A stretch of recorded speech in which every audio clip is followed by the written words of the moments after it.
Sore, Pak. Sore, Pak. Sore, Pak. Sore, Pak. Baik, mohon maaf ya, karena ada tamu saya jadi agak mundur. Tidak apa-apa, Pak. Kita lanjutkan konveksi waktu itu, sudah hampir selesai ya konveksi ya kalau tidak salah ya. Udah sampai konveksi natural apa belum ya? Belum ya? Kalau nggak salah kita sampai pipa-pipa ini ya, saluran berpenampang selain lingkaran ini ya. Di layar kalian kelihatan apa? Saluran berpenampang selain lingkaran, Pak. Baik. Nah, waktu itu kita sampai konveksi di dalam saluran. Konveksi di dalam saluran itu bilangan Nusseltnya atau Nusselt number gitu ya. Itu H kali DH kali K. Nah, DH-nya itu adalah diameter hidrolik. Diameter hidrolik itu adalah ini. Ini, Mas. Ini diameter hidrolik itu ini. Jadi 4 kali luas dibagi perimetrik. Jadi kalau misalkan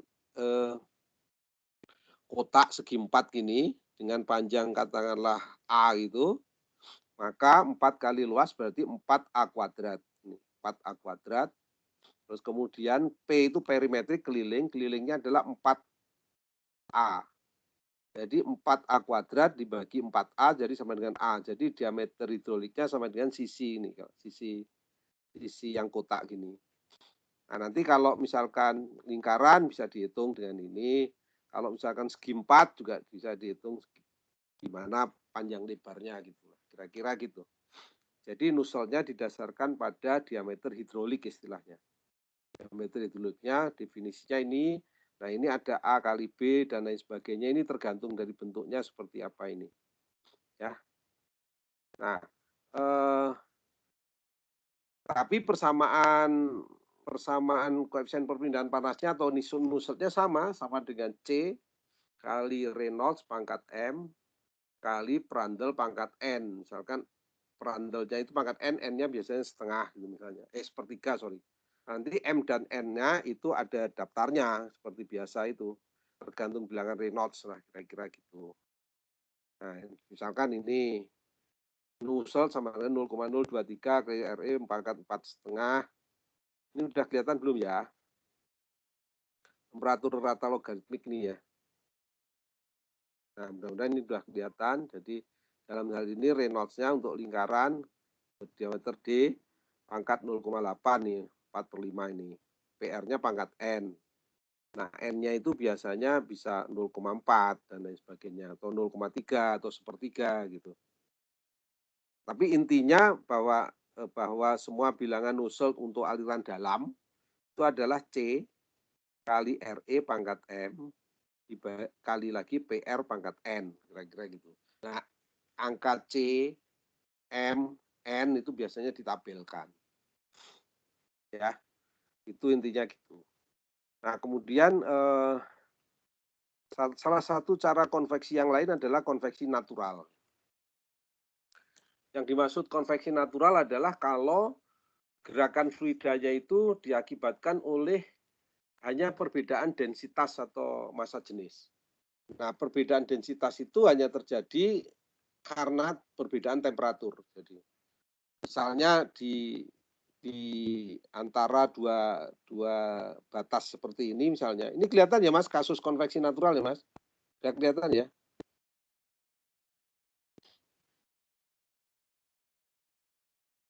Oke. Halo? Kelihatan, Pak. Oke. Nah, misalkan antara dua plat ini, yang satu temperatur T1, yang satu temperatur T2. Tapi tidak ada angin, tidak ada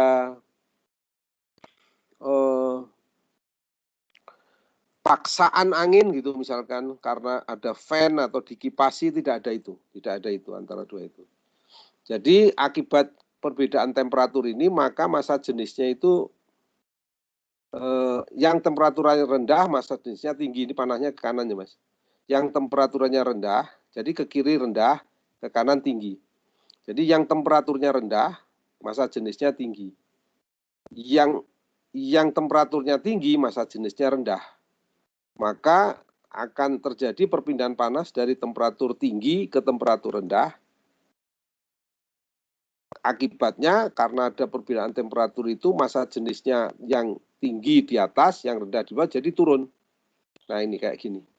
Turun, yang satunya bagian naik tentunya. Kalau ada yang turun tentunya ada yang naik dong. Ini makin dipanasi naik.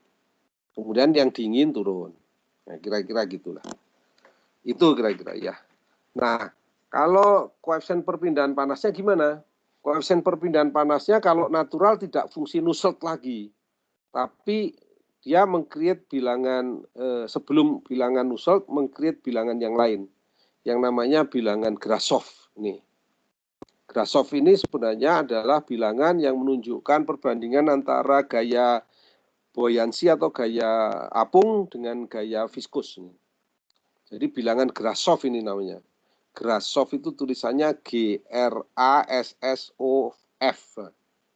S-S-O-H-S-S-H-O-F. G-R-A-S-S-H-O-F. Grashof gitu. Nah, Grashof ini di mana G ini adalah gravitasi, beta ini adalah seperti, beta itu seperti ya, seperti temperatur nih. Kemudian T ini temperatur, L itu panjang, mu itu viskositas kinematik nih, viskositas kinematik. Ini tentunya bilangan tak berdimensi nih Mas, bilangan tak berdimensi. Nah terus dia juga banyak peneliti menciptakan bilangan Rayleigh ini. Rayleigh itu tulisannya R-A-L-E-I-G-H. GH gitu kalau nggak salah. Bilangan Rayleigh itu bilangan Grashof ini dikalikan Prandtl. Grashof dikalikan Prandtl jadinya akan kayak gini nih. G kali beta kali T delta T kali X pangkat 3. X itu jarak juga ya. X itu jarak. Mu itu viskositas kinematik. Alpha itu bukan konduktivitas dia. Difusivitas. Difusivitas terma. Semua yang mu, rho, nu, beta, terus Prandtl ini semua ditampilkan. Jadi ditampilkan di tabel-tabel di belakang diktat itu, di belakang textbook itu ya. Ini semua ditampilkan. Nah, jadi dengan adanya bilangan Rayleigh, Grashof sama Prandtl disatukan. Jadi intinya kalau konveksi paksa itu bilangan Reynolds sama Prandtl, kalau konveksi natural itu bilangan Grashof sama Prandtl, gitu intinya. Tapi kira-kira ya sama, persamaannya Nusselt sama dengan H kali L dibagi K, K-nya K fluida, sama dengan C kali Rayleigh pangkat N gitu aja. Rayleigh pangkat N. Karena Rayleigh ini mewakili Grashof dan Prandtl, kira-kira gitu. Nah, nanti N-nya ini ditampilkan. Tergantung dari geometrinya, tergantung dari sifat-sifat fisik fluidanya, dan lain sebagainya ini. Jadi ini ditampilkan. Nah, itu kira-kira sampai sini ada pertanyaan nggak Mas? Sampai Grashof, Nusselt, Rayleigh, Prandtl ini Mas? Pak, izin nanya Pak. Ya. Itu apa ya? T1, T2 tuh skalanya gimana ya? Sama rho 1, rho 2? Ini Makin kan ke kanan, makin gede. ke kanan itu artinya yang makin ke kanan makin besar. Ke kanan kan panahnya ke kanan. Jadi ke kanan makin besar. Di sini ini mungkin referensinya di sini ini. Kiri paling kiri ini reference. Jadi ke kanan tuh bisa temperatur, bisa rho. Jadi kalau temperaturnya naik, ini temperaturnya kan lebih tinggi nih. T2 lebih tinggi dibanding T1 kan lebih ke kanan maksud saya. Iya Pak. Maka rho-nya lebih kecil dibanding rho 1. Kan gitu. Gitu aja ini. Ini juga sama ini.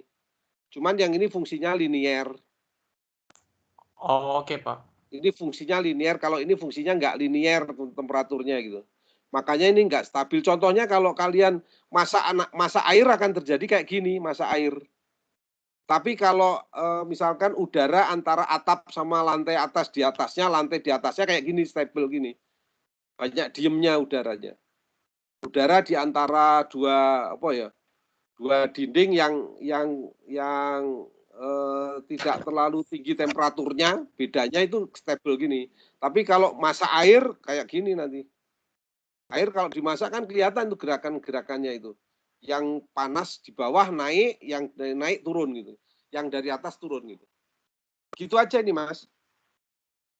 Mehmet ya ini tadi ya? Iya, Pak. Gitu, Met. Oke, Pak. Oh iya, Pak. Itu yang beta alfa itu apa-apa? Beta itu seperti namanya apa ya? Beta itu namanya koefisien Mue gitulah. Koefisien Mue. Tapi Mue volumetrik. Nah, itu semua ada di beta itu pokoknya 1/T tapi T-nya T besar. 1 per temperatur tapi temperaturnya dalam Kelvin gitu, Met. Kira-kira. Oh, yang alfa itu Mue panjang, beta itu Mue luas itu ya? Bukan. Beta yang Mue volume, tapi kalau alfa itu ada di tabel. Waktu itu di tabel ya. Tabel tuh alfa paling belakang itu. Coba kamu buka tabel, Met. Tabel A4 misalnya. Tabel A4 misalnya.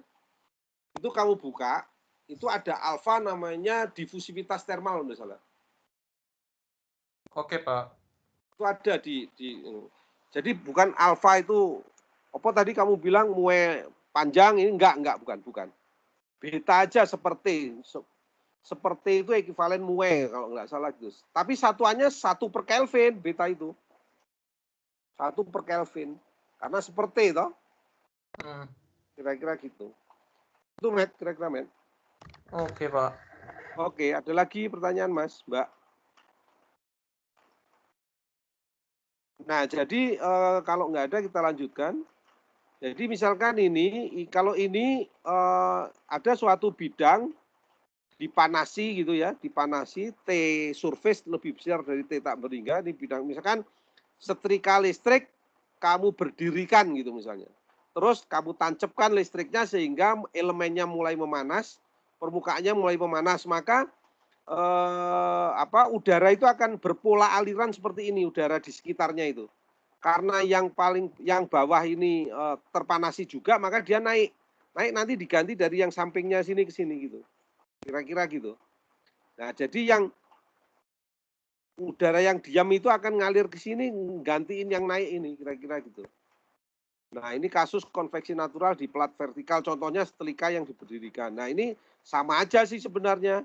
Cuman persamaan bilangan Nusseltnya itu adalah berdasarkan empirik gini. Nah, berdasarkan empirik itu, Nusseltnya itu sebagai bilangan Nusselt sebagai fungsi dari bilangan Rayleigh seperti ini, tidak C kali RA pangkat N gini enggak. Jadi ada yang merumuskannya seperti ini gitu. Nusselt sama dengan 0,825 tambah 0,387 Rayleigh pangkat 1/6 dibagi ini Prandtl pangkat sekian, semuanya pangkat sekian, pangkat kuadrat lagi. Nah, gitu. Ada yang kayak gini lagi. Jadi tergantung. Lah itu syaratnya apa? Syaratnya nanti masing-masing itu di buku-buku itu diberitahu. Ini berlaku untuk Rayleigh sekian-sekian di udara atau di air atau di alkohol atau di minyak dan lain sebagainya gitu. Jadi intinya fungsi dari geometri, fungsi dari sifat-sifat fluidanya, kira-kira gitu. Tapi intinya samalah bahwa bilangan natural itu, kalau konveksi natural itu Nusselt sebagai fungsi Grashof sama Prandtl atau Rayleigh. Tapi kalau konveksi paksa, Nusselt sebagai fungsi dari Reynolds dan Prandtl, kira-kira gitu intinya. Ya, oke, itu konveksi natural, jadi konveksi paksa sudah. Konveksi paksa berarti ada yang di luar dinding, ada yang di dalam dinding, dalam saluran maksud saya. Kalau konveksi natural tergantung geometri juga, ada geometri vertikal, ada geometri horizontal dan lain sebagainya. Jadi sama kira-kira tergantung geometri. Nah, itu teorinya. Kalau kalian masih ada pertanyaan nggak kira-kira? Jadi nggak perlu ngapalin rumus Mas, nanti lihat aja gitu. Kalau ujian juga open book aja. Jadi tinggal ngelihat aja, cepet-cepetan ngelihat lah kira-kira gitu, sama ketepatan kamu ngelihat ini gunanya untuk mana, ini gunanya untuk mana, Reynolds-nya antara berapa-berapa, Rayleigh-nya antara berapa-berapa, Prandtl-nya antara berapa-berapa, gitu aja yang penting. Nah, kalau salah, range-nya itu salah lah, kamu bisa salah, kira-kira gitu. Makanya supaya nggak salah, maka kita beri latihan soal, misalnya ini latihan soalnya ini. Tapi untuk konveksi yang di luar nih, contoh soal tapi untuk konveksi yang di luar permukaan, kira-kira gitu. Paksa lagi, paksa. Oke, ada pertanyaan dulu nggak? Kalau nggak kita bahas ini. Saya udah nyiapkan 2 contoh soal. Nanti kalau hari Sabtu ini kita responsi lagi kalau ada waktu saya ya. Pak, izin bertanya, Pak. Ya. Agak miss bedanya konveksi natural sama paksa tadi apa, Pak?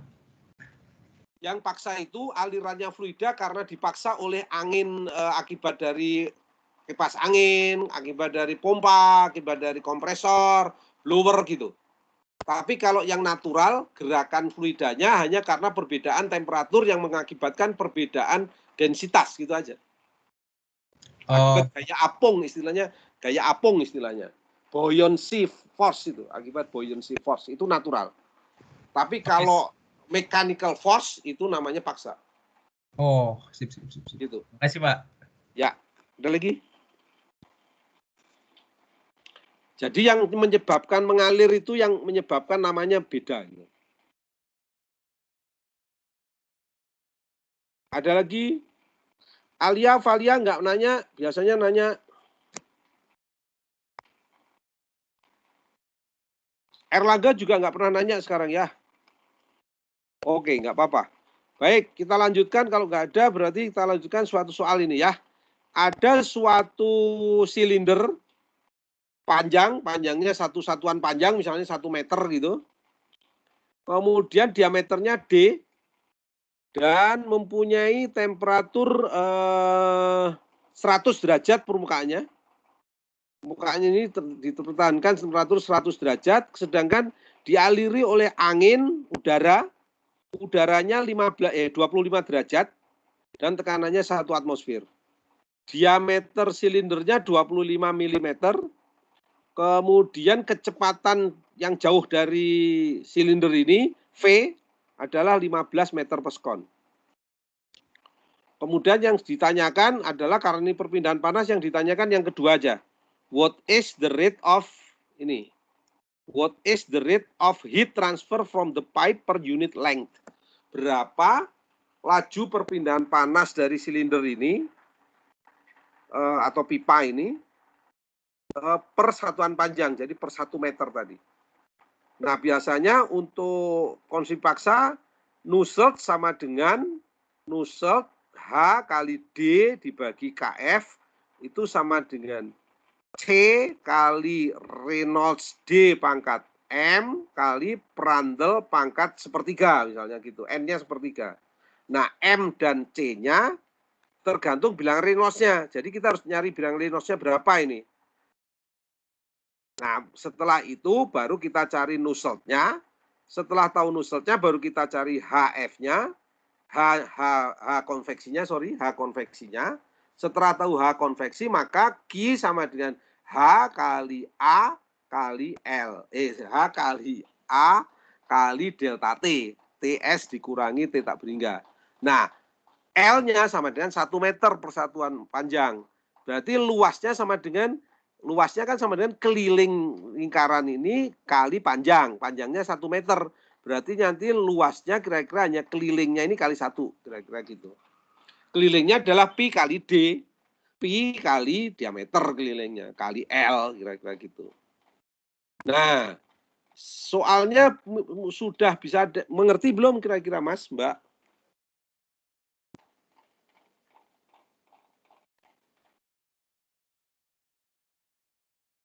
Ngerti ya?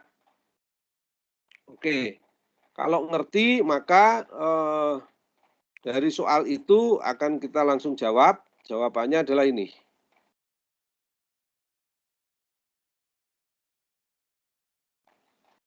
Nah, jawabannya adalah mulai ini saya jawab tadi malam, ini saya tulis saja. Sambil saya nginget-nginget otak saya masih jalan atau enggak gitu ya kira-kira ya. Nah,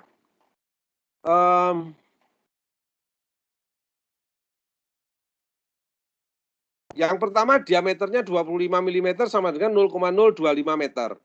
Kemudian udara itu pada 25 derajat Celcius 1 atmosfer, 25 derajat Celcius itu sama dengan 298 Kelvin.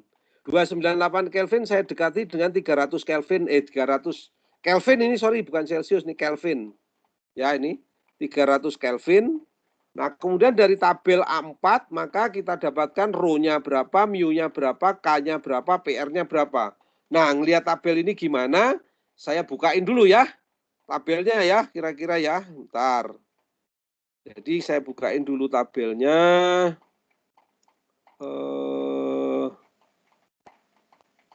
Ini saya tutup dulu ya Mas.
Nah, tabelnya ini, sebentar. Saya udah ketemu, tapi kalian ini dulu sih. Saya bukain dulu ya, bentar.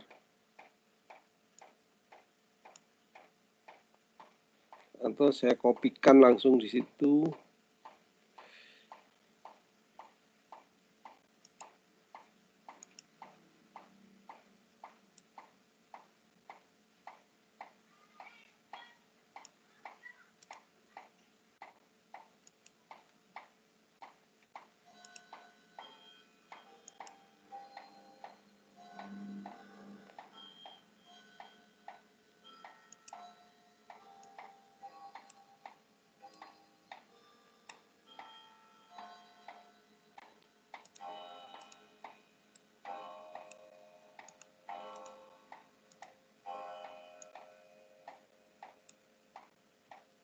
Mana tuh?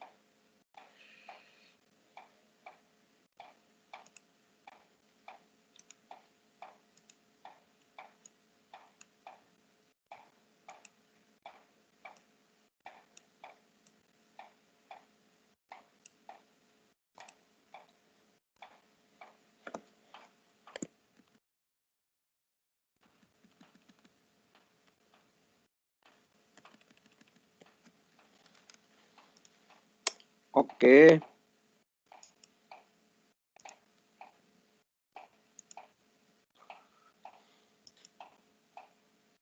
Ah. Oke.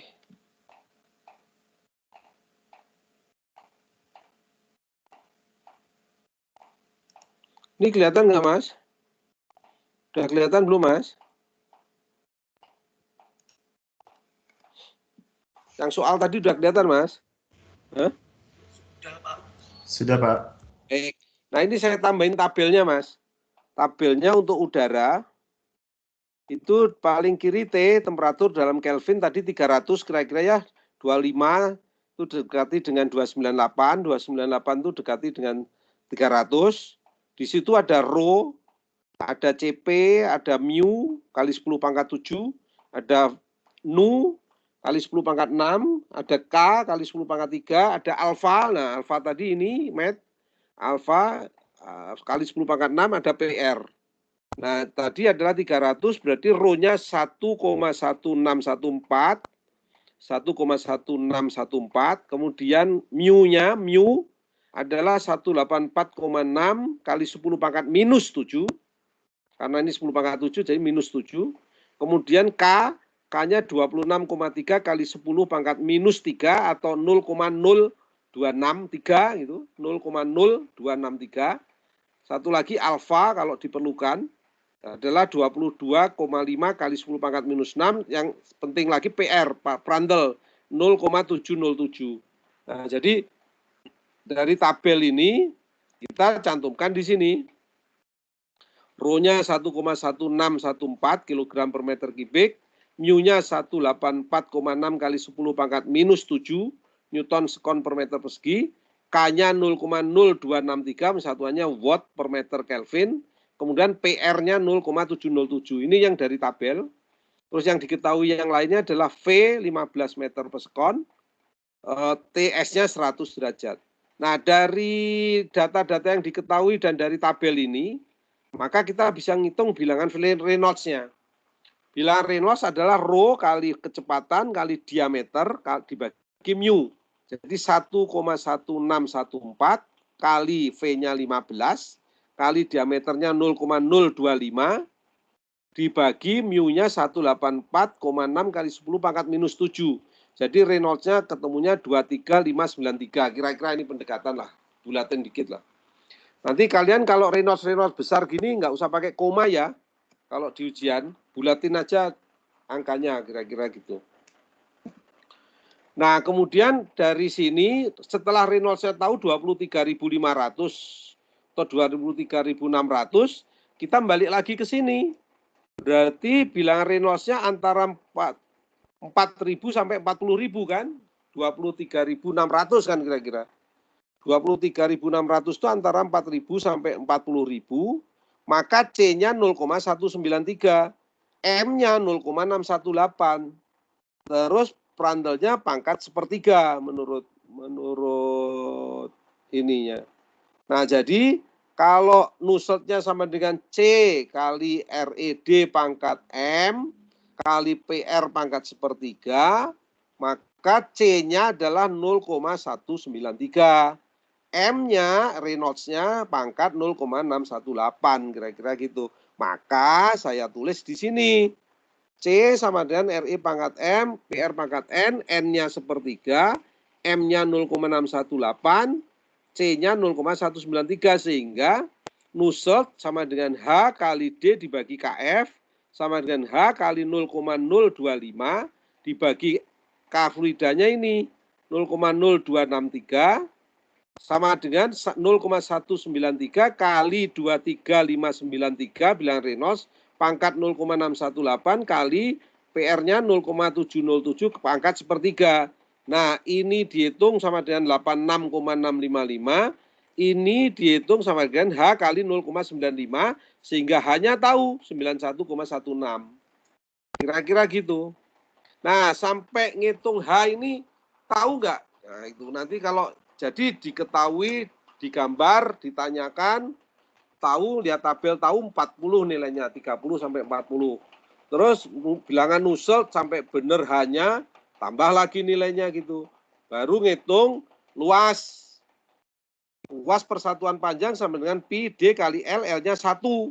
Sama dengan pi kali 0,025 sama dengan 0,0785 meter persegi. Nah, luasnya tahu, Q-nya bisa dihitung. Q adalah H kali A luas, AS kali TS dikurangi T tak beringga.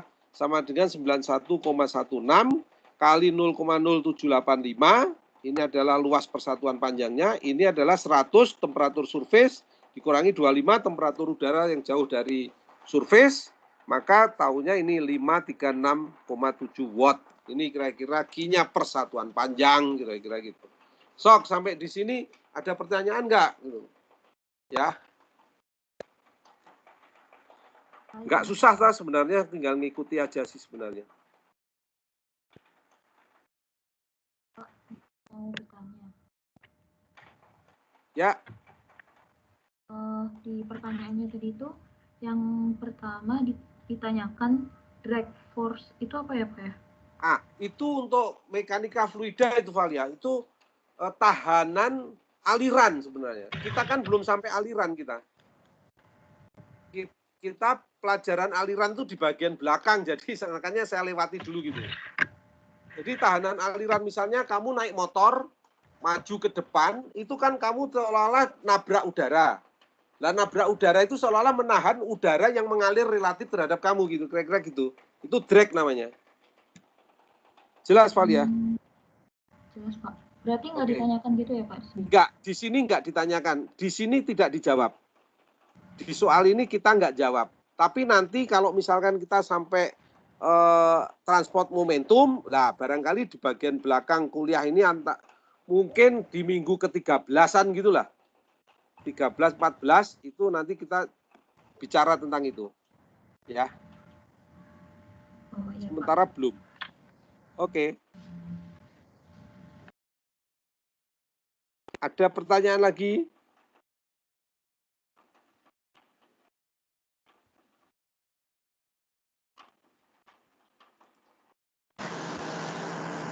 Halo Pak, Lu siapa ini?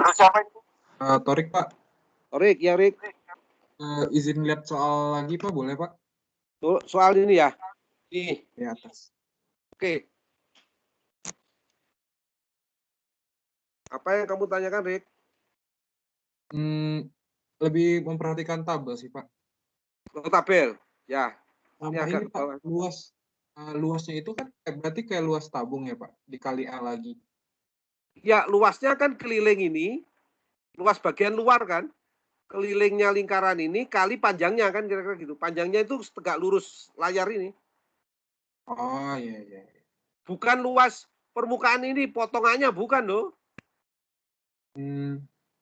Kan udaranya di luar lingkaran ini, udaranya. Jadi perpindahan panasnya dari permukaan luar ke udara luar, kira-kira gitu. Baik. Oke Pak, oke. Makasih Pak. Ya. Ada lagi setelah Torik?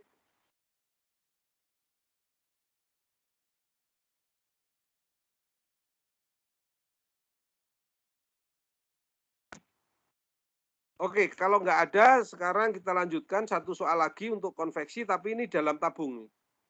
Dalam tabung. Nah, ini kamu baca dulu, saya tak ambil air dulu ya, bentar ya.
Baik, ini adalah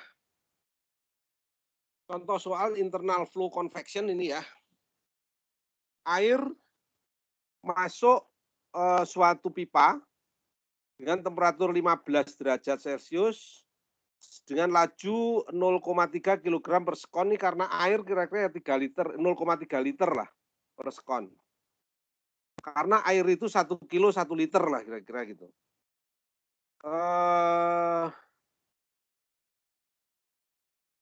Pipanya terbuat dari copper, dari tembaga. Kemudian pipa ini air ini dipanaskan dari luar dipanaskan oleh steam atau uap. Jadi uapnya di luar. Temperatur uap adalah 120 derajat Celcius. Terus koefisien perpindahan panas di dalam itu antara air dengan pipa tembaganya adalah 800 watt per meter persegi, Celsius atau Kelvin, kemudian keluar pada temperatur, air ini keluar pada temperatur 115 derajat Celcius. Nah, terus 115 derajat Celcius ya. Kemudian kondisinya steady state, kemudian sifat-sifat fluida dianggap konstan. Yang dicari adalah water is heated by steam, the tube length required. Nah, yang dicari adalah berapa kira-kira panjang pipa yang diperlukan agar keluarnya 115, kira-kira gitu. Nah, ini mestinya pakai delta T-nya, nanti pakai delta T logaritmik ini, biasanya gitu. Tapi oke lah, nanti kita lihat aja jawabannya apa. Tapi dari soal dan gambar ini, dari kalimat soal dan gambar ini kira-kira ada pertanyaan nggak, Mas? Karena dari yang diketahui nanti kita harus melihat tabel lagi. Tabelnya tapi tabel air ya, bukan udara, tapi air.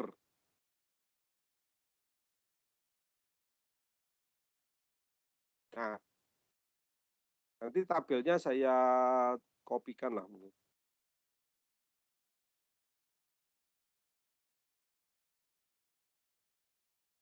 Dari soal ini barangkali ada yang perlu ditanyakan gitu.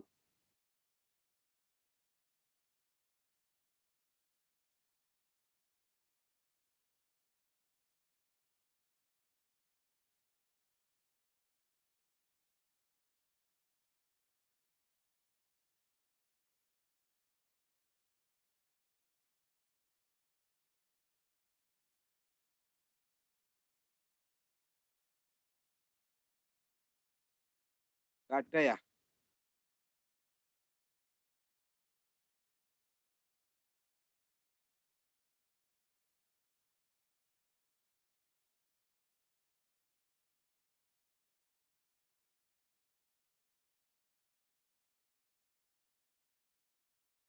Oke, kalau nggak ada yang ditanyakan, coba saya kopikan tabelnya dulu.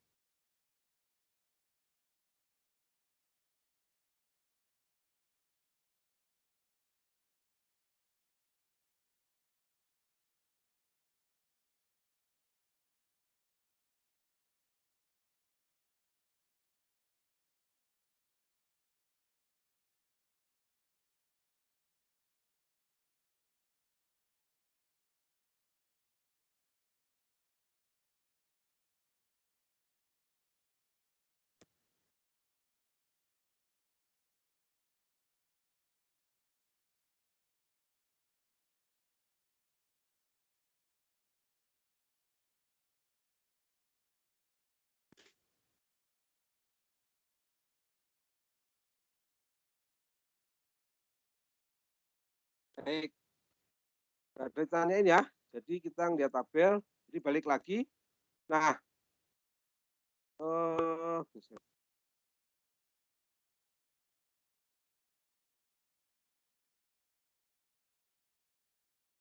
oke, masih kelihatan ya Mas? Jadi setelah asumsi, ada gambar, ada soal, ada asumsi, diketahuinya tadi ini, gambar ini sudah ada yang diketahui. Nah, kita mau melihat tabel, intinya bahwa laju perpindahan panas sama dengan koefisien perpindahan panas kali luasnya berarti luas lingkaran bukan lingkaran, luas dinding dalam pipa itu adalah keliling lingkaran kali panjang kira-kira. Nah, panjangnya belum tahu, panjangnya justru mau kasih tahu. Jadi luasnya adalah pi kali d interior d inner d ya, inner d gitu, nanti kali panjang, kira-kira gitu luasnya. Nah, untuk mencari sifat-sifat dari fluidanya yaitu air, kita pakai tabel air, tabel A6 apa A7 di itu. Nah, sifatnya adalah karena ini temperaturnya dari 15 sampai 115, maka dicari rata-ratanya. Rata-ratanya itu adalah 15 tambah 115 jadi 130, bagi 2 sama dengan 65. 65 itu kira-kira tambah 273 berapa, Mas? 273, 238 ya kira-kira ya. 238 ya kira-kira ya. 238 Kelvin kok. 338 sorry. 338 Kelvin itu didekati 340 lah misalnya gitu. 340 Kelvin nanti didekati.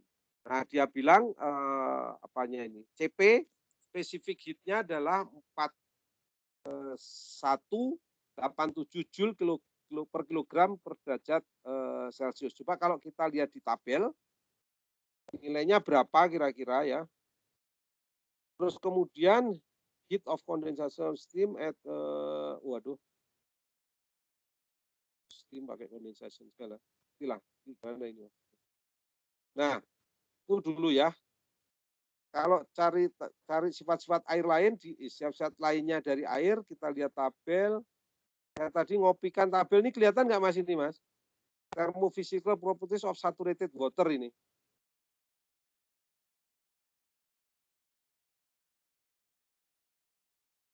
Ini tabel A6 bukumu. Kelihatan Mas? Kan Pak. Kelihatan Pak. Ini kan tadi didekati 340 lah kira-kira yang paling bawah Mas. Yang paling bawah itu. Jadi CP-nya itu untuk air kira-kira 4188 kalau di sini. Karena tadi kan 4187 kira-kira. Ya. Jadi benar ya ini ya. Ini loh Mas. Yang paling bawah ini loh. 4188 ini ya. Tadi 4187 kalau enggak salah di sini. 4187 lah, mirip lah. Kira-kira ya. Oke, itu sifat-sifat yang CP yang diketahui ya. Kemudian kalau sifat-sifat yang lain di sini, misalkan conductivity-nya itu 660 kali 10 pangkat minus 3. Jadi 0,660 setelah dikalikan 10 pangkat 3, jadi bagaimana itu? Ya 660 kali 10 pangkat 3 ya 0,66 lah kira-kira gitu. Konduktivitas termalnya 0,66 untuk air ya. Nah, di sini jangan salah kamu lihat tabel karena tabel ini ada uapnya dan ada airnya, Mas. Kalau yang nggak pakai apa-apa itu air, kalau yang pakai G di bawahnya, CPG, mu G, KG, ini adalah yang uapnya. Gas maksudnya, G itu gas. Prandtl G itu uapnya. Nah tadi Mehmet tanya beta itu ini loh, beta. Expansion coefficient, tapi seper-K, satuannya adalah K pangkat minus 1. Kira-kira gitu. Oke, dari tabel untuk melihat CP ini ada yang tanya enggak? Nah, berarti dengan mengetahui CP maka kita bisa ngitung berapa sih kebutuhan panas yang dibutuhkan oleh air dari sejak masuk sampai keluar 115 adalah laju massa kalikan CP kali temperatur keluar dikurangi temperatur masuk, kira-kira gitu. Laju massanya 0,3 kg per sekon, CP-nya 4,187 kJ per kilogram Kelvin, terus kalikan keluarnya 115 temperaturnya, dikurangi masuknya 15. Jadi totalnya ini semua adalah 125,6 kW. Nah, jadi ini yang dipakai untuk memanaskan air. Jadi laju perpindahan panas ini dipakai untuk memanaskan air sepanjang jalan dari sisi masuk ke sisi luar sepanjang L itu. Nah, kemudian berapa kenaikan temperaturnya itu biasanya logaritmik tadi. Logaritmik itu adalah definisinya ini. Nah, delta TE yaitu T surface dikurangi TE 120 dari steamnya ya. Kurangi TE. Ini definisi logaritmik temperatur tuh ada di sini, Mas. Di sini, Mas.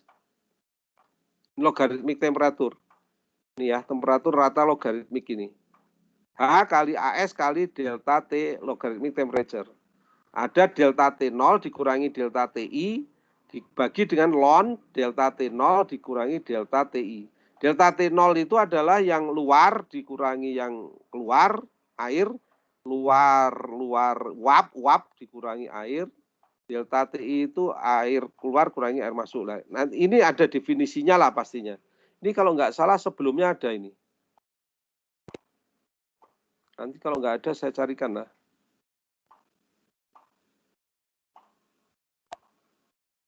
Ini kok nggak ada ya? Nanti dicarikan atau di buku kamu pasti ada ini. Cuman saya ngambilnya aja kurang. Oke, nanti saya carikan. Ini delta, yang penting logaritmik udah ngerti kira-kira logaritmik itu. Nah, balik lagi ke sini. Jadi delta di sana delta T0, di sini delta TE namanya. TS dikurangi TE, T stim dikurangi T exit. 120 kurangi 115 sama dengan 5. Delta TI-nya adalah T stim dikurangi T inlet. Jadi sama-sama stim kurangi outlet dan stim kurangi inlet. 120 kurangi 15, 105. Jadi delta T logaritmik adalah delta TE atau delta T0 tadi dikurangi delta TI dibagi ln delta TE dibagi dengan delta TI. 5 kurangi 105 dibagi ln 5/105 dapatnya ini 3285 ini harusnya Kelvin ini karena delta itu Kelvin biasanya gitu. Nah setelah itu kita tahu bahwa Q sama dengan H kali A kali delta ln, delta logaritmik. Maka ketemulah A sama dengan Q dibagi H kali delta ln. Nah Q-nya tahu dari sini tadi Q-nya 125,6 tadi. 125,6 kW. Hanya diketahui 800 tadi, 800 watt, berarti 800 kilowatt per meter persegi derajat Celcius. Terus delta T logaritmik baru dihitung ini, tahu ini segini. Jadi luasnya sampai dengan 4,78 meter persegi. Luas itu apa? Luas itu pi kali diameter dalam, pi kali diameter dalam kali L. Nah, luas itu pi kali D kali L. Maka L-nya adalah tahu diameter karena tipis, dindingnya tipis, dianggap diameter dalam sama dengan diameter luar kira-kira gitu. Jadi panjangnya sama dengan AS dikurangi PD. AS kurangi PD sama dengan 4,78 dibagi pi kali D, D-nya 0,025 jadi ada 61 meter. Jadi untuk memanasi itu butuh panjang sepanjang kira-kira 61 meter kira-kira gitu. Sok, sampai sini dulu ada pertanyaan nggak, Mas, Mbak?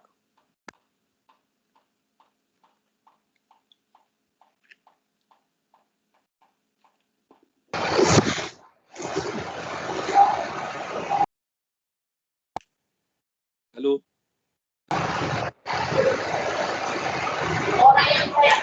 Pak mau nanya, Pak. Ya. Yang ke slide sebelumnya, Pak. Siapa ini? Tri, Pak. Tri Apriansah. Ya. Kalau yang penentuan slide sebelumnya CP, ya. Slide sebelumnya itu 22, Pak, slide 22. Yang soalnya. Ini ya. Yang pas penentuan CP itu, Pak. Kan itu kenapa dipakainya book temperatur itu 15 ditambah 115, Pak? Itu kenapa ditambahin? Karena dia mau cari temperatur rata-rata antara masuk dan keluar. Masuk itu 15, keluar 115, maka rata-ratanya adalah masuk tambah keluar dibagi 2, kira-kira gitu namanya rata-rata.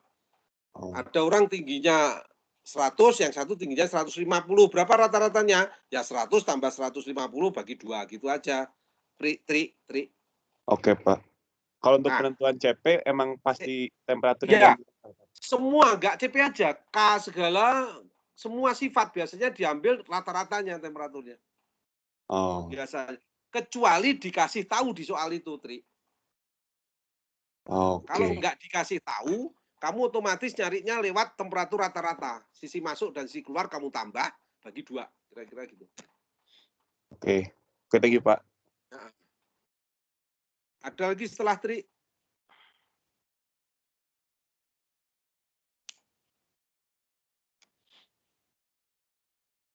Pak, maaf, mau tanya lagi. Ya. Yang di slide ini tuh kan ada analisisnya ya, Pak ya. Nah, di bagian analisis itu ada Q, terus yang di slide selanjutnya ada Q.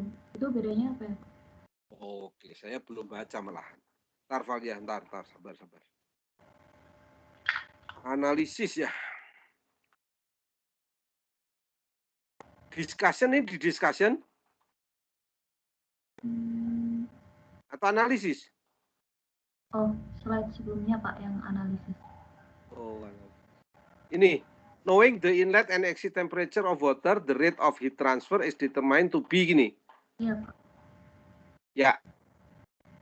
Yang nggak tahu apa? Ini maksudnya kan dengan diketahui temperatur inlet dan exit, temperatur masuk 15, keluar 115, maka laju heat transfernya adalah ini. Ya kan, karena gini, kalau ini kan nggak perpindahan panas, Val ya. Ini apa ya, kayak kamu manasin air dari temperatur 25 menjadi temperatur 75 gitu aja, Val ya. Sebanyak 1 liter. Berapa panas yang kamu butuhkan? Ya, masanya 1 liter 1 kilogram, kali CP-nya 4,2 kira-kira, kilojoule per kilogram Kelvin, kali delta T-nya, kenaikan temperaturnya, yaitu dari 75 dikurangi 25, misalnya gitu, Valia. Ini, ini panas yang dibutuhkan oleh air agar temperaturnya berubah dari 115 ke 115. Lah, panas itu diterima dari steam. Lah, karena diterima dari steam ada laju perpindahan panas. Lah, waktu laju perpindahan panas dia adalah H kali A kali delta T logaritmik Q-nya. Harusnya gitu. Jadi kebayang, ada panas masuk itu dari steam, rumusnya adalah Q sama dengan H kali A kali delta logaritmik. Lah panas itu diterima untuk menaikkan temperatur air dari 15 ke 115, ada delta T, jadi sama dengan M kali CP kali delta T gitu, Valia.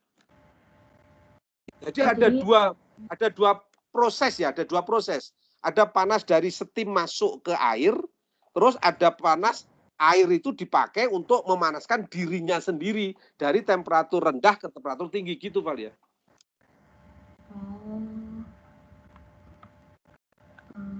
Berarti yang 125,6 kW itu yang dialami oleh airnya itu ya?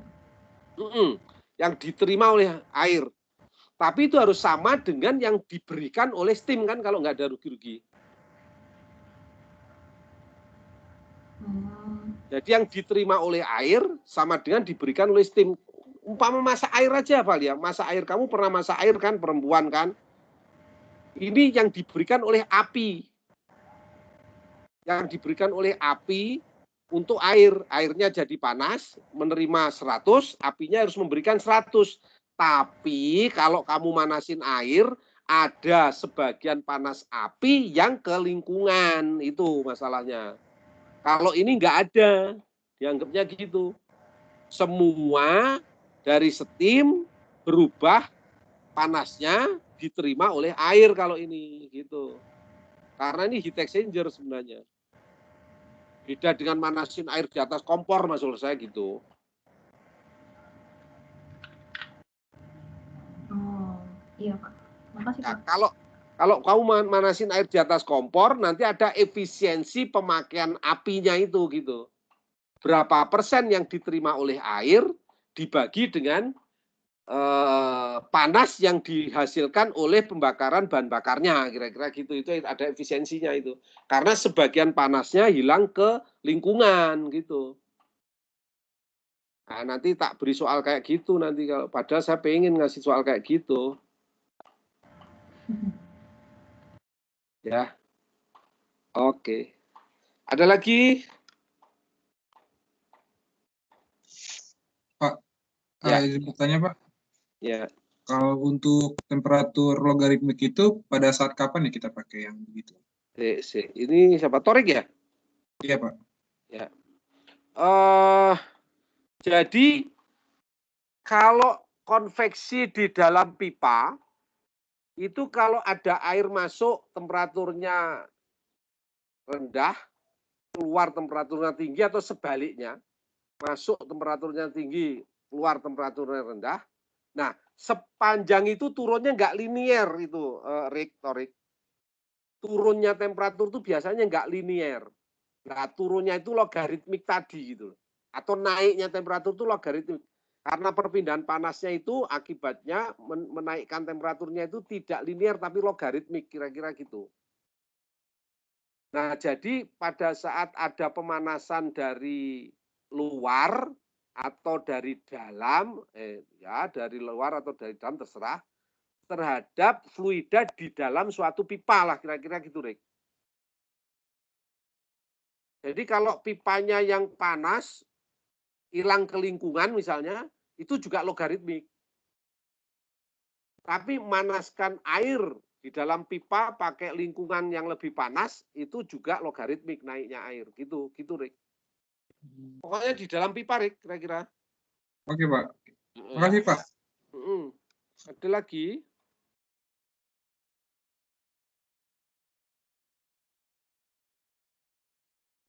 Ada Raihan, ada Raihana. Kok nggak pernah nanya ini? Sudah jelas, Pak. Alhamdulillah. Oh, sudah jelas. Alhamdulillah. Raihana juga gitu. Jelas? Enggak, Pak. Enggak. Oke, enggak. Oke. Saya hanya menyiapkan contoh soal konveksi ini, 2 ini. Terus kemudian nanti kita bahas saja di tutorial setelah konduksi. Nanti kan kemarin konduksi, kemudian nanti konduksi lagi, terus nanti apa tutorial lagi apa gitu. Nah, tapi kalau tutorialnya tiap minggu kapan ujiannya? Kira-kira gitu loh, pusing saya biasanya setelah perpindahan panas selesai itu ujian tengah semester gitu. Nah, padahal perpindahan panas hampir selesai nih, tinggal radiasi mungkin sekali kuliah selesai. Atau nanti Sabtu depan nanti tutorialnya konduksi, konveksi, sama radiasi sekalian gitu ya? Halo? Boleh, Pak. Kan masih ada kesempatan tutorial 2 kali lagi mungkin. Teguh, tua kelas.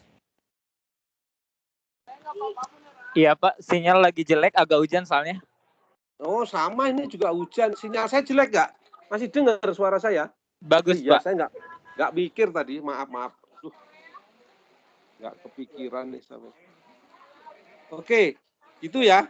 Oke, sekarang ini filenya ini saya kirim lewat WA, sekalian file radiasi, kemudian nanti habis ini kita jelaskan radiasi pelan-pelan ya. Oke, Pak. Saya tutup dulu ini ya. Oh iya, ya. Pak. Kita UTS kapan ya, Pak? Belum jelas. Tapi saya berharap UTS kalau kalian udah ngerti semua tentang perpindahan panas ini gitu loh. Iya, Pak, sama setuju, Pak. Minggu ke-9 atau minggu ke-10 saya nggak ngerti, misalnya nggak jelas ini, belum. Ya. Nanti kita bicarakan, tapi harapannya minggu depan itu radiasi selesai. Terus berarti kalau minggu depan kan kita masih punya minggu ini untuk tutorial Sabtu ini ya toh. Terus ada lagi Sabtu depan untuk tutorial. Baru habis itu kita tentukan ujiannya kapan gitu loh, Go. Oke, Pak. Iya, Pak. Setuju, Pak. Soalnya yang minggu depan padat gitu banyak, Pak, yang UTS. Ya, jangan. Siap, Pak. Terima kasih banyak ya, Pak. Ya, sama-sama. Oke. Sekarang ini saya keluarkan dulu filenya. Saya ganti file yang lain.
Baik,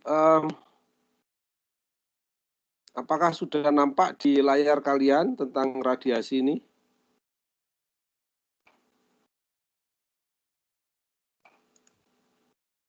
Sudah nampak, Pak. Baik. Sudah, Pak.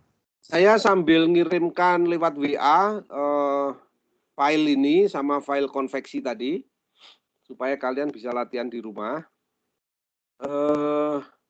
Mudah-mudahan segera masuk ke WA grup kita gitu.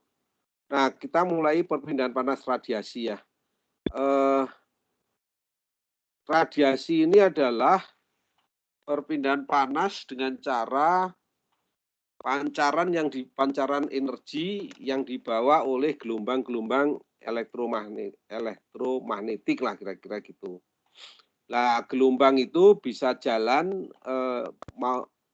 baik pakai media atau tidak pakai media. Nah, sehingga sebagai contoh ini gambar ini antara suatu permukaan solid dengan lingkungannya juga punya muka, ini misalkan langit gitu ya, misalkan ini langit. Nah, antara benda ini dengan langit saling memancarkan radiasi.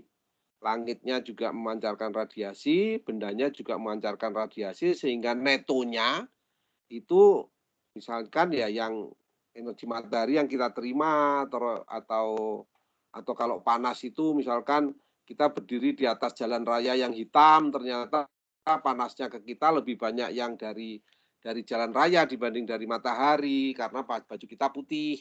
Tapi kalau baju kita hitam bisa juga ternyata panasnya lebih banyak dari matahari dibanding dari tanah yang kita injak misalnya gitu. Jadi netonya lah ini ya, neto. Nah, neto radiasi itu berapa besarnya? Neto radiasi itu adalah besarnya yang pernah saya tulis itu adalah luas kali epsilon kali sigma, konstanta Boltzmann, luas kali epsilon kali sigma, nah kali faktor pandang atau faktor bentuk Fij ini, kali lagi T surface pangkat 4, 1 dikurangi T lingkungan pangkat 4. Dan T-nya harus dalam Kelvin, T-nya harus dalam Kelvin atau kalau Inggris Rankine. Kemudian epsilon tanpa satuan, nilainya antara 0 sampai 1 gitu, namanya emisivitas. Terus konstanta Boltzmann ini nilainya 5,67 kali 10 pangkat minus 8 kalau nggak salah. Terus kemudian apa lagi ya? Itu faktor bentuk ini tidak tanpa satuan, ini faktor pandang atau apa ini tanpa satuan. Nah, berarti ini misalkan ini solid ini bisa memandang seluruhnya terhadap lingkungannya, artinya solid memancarkan seluruhnya bisa diterima oleh lingkungannya. Tapi lingkungan ini kalau memancarkan radiasi ada yang diterima oleh solid, ini ada yang diterima oleh dirinya sendiri, misalkan mancarkan ke sini baru mantul ke sini gitu. Jadi faktor pandang misalkan ini benda 1, I, benda I, ini benda J, I ke J itu 1 faktor pandangnya. Tapi dari J ke I itu tidak 1.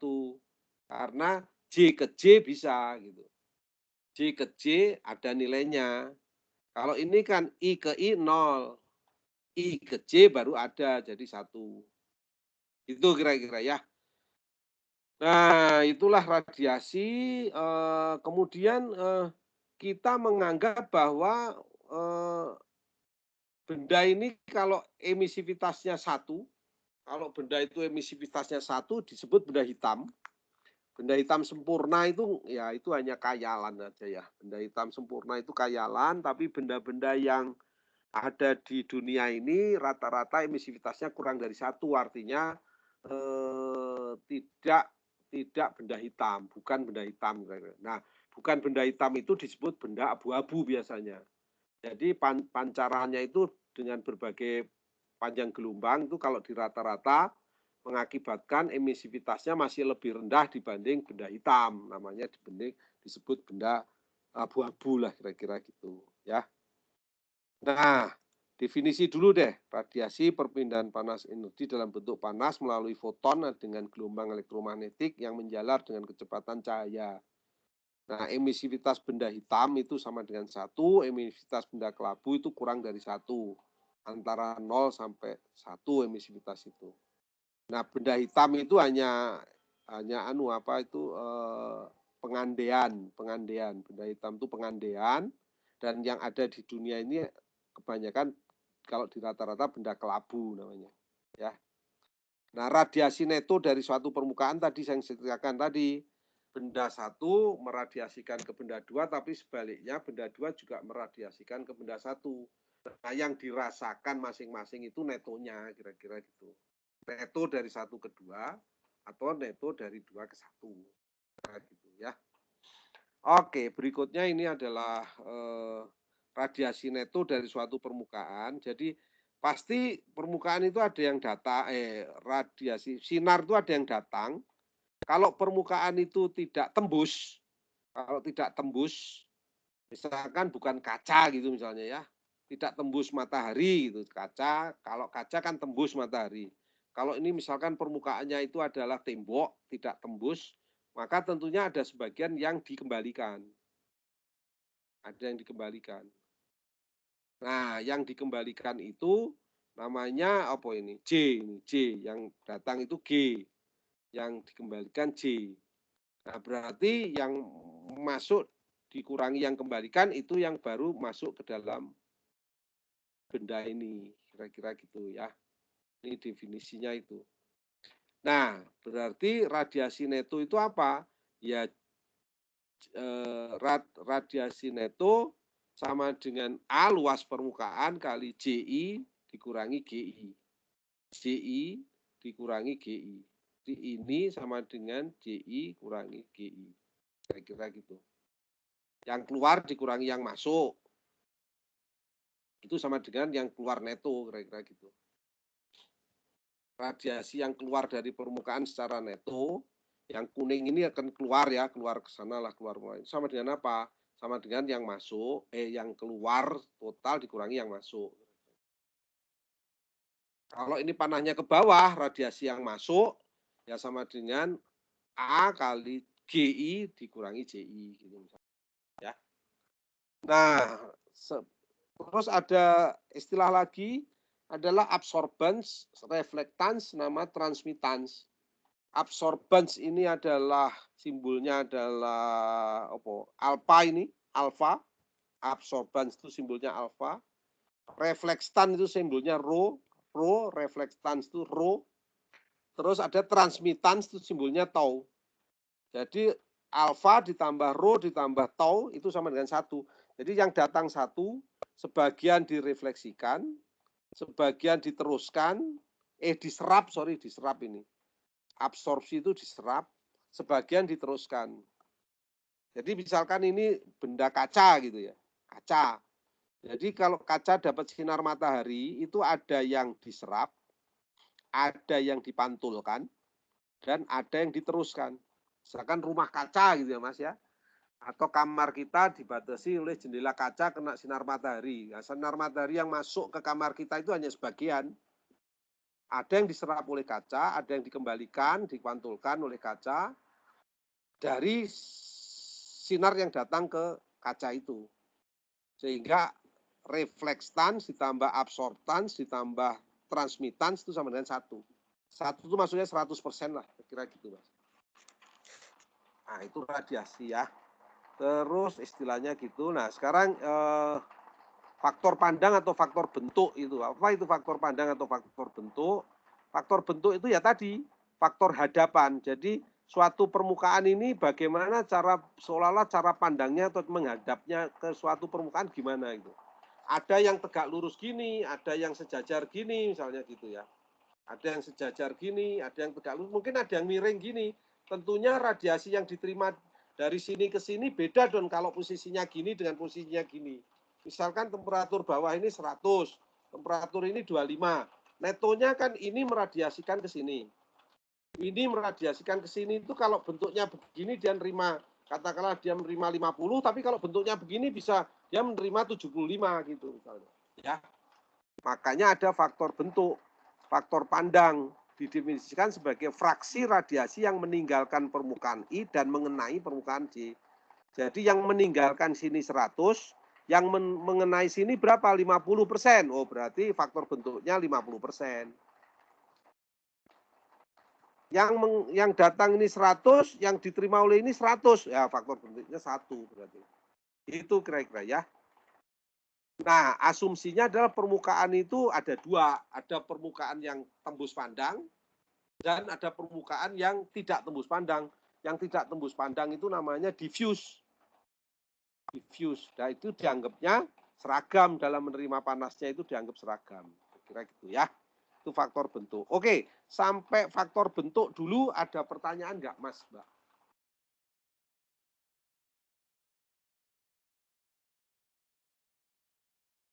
Ini Pak, izin nanya Pak. Ini kayak lebih kayak faktor mukanya di mana gitu nggak sih? Ya, faktor relasi antar permukaan kira-kira gitu. Oh, oke Pak, terima kasih. Ya, men. Jadi faktor relasi antar permukaan.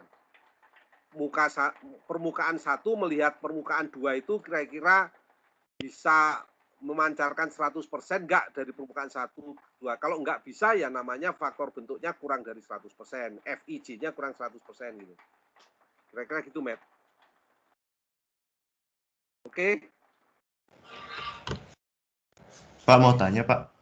Ya. Itu kan ada theta I sama theta J, Pak ya. Berarti itu ntar berpengaruh di perhitungannya bakal kayak gimana, Pak? No. Kan theta I ini sudutnya. Yang tadi saya bilang tangan saya kelihatan nggak nih?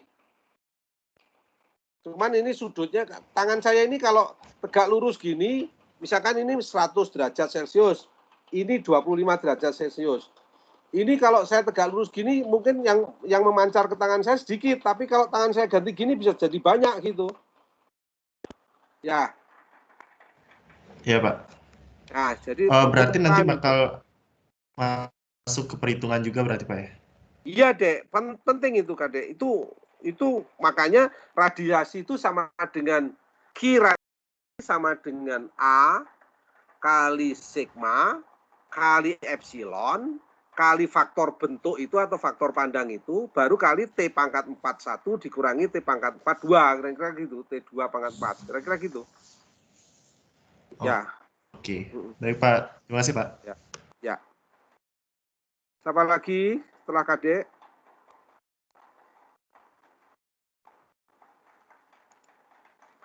Oke, kalau enggak kita lanjutkan. Nah, faktor bentuk itu punya aturan resiprokal namanya. Jadi aturan resiprokal itu maksudnya gini. Kalau 1 memandang 2 itu FIJ, 2 memandang 1 itu FJI, maka rumusnya adalah AI kali FIJ sama dengan AJ kali FJI, kira-kira gitu. Itu namanya faktor resiprokal. Contohnya gini. Contohnya gini lah ini. Jadi saya tulisnya ya, faktor resiprokal ini saya tulisnya di sini aja.